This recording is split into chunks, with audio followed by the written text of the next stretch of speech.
Queremos también manifestar que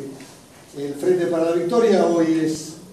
el instrumento, el partido del gobierno y el peronismo forma parte,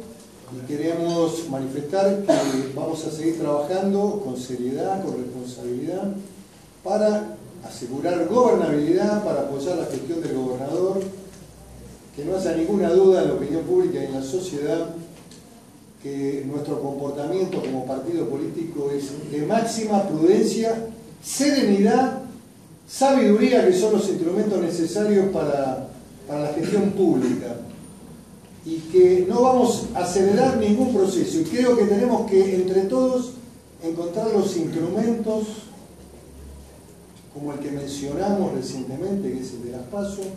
para seguir consolidando esta fuerza política que está gobernando la provincia, para que esta fuerza política pueda volver a ganar las elecciones. Así que quería con esto finalizar. Si hay alguna pregunta, estamos dispuestos a contestarla, y si no, levantamos.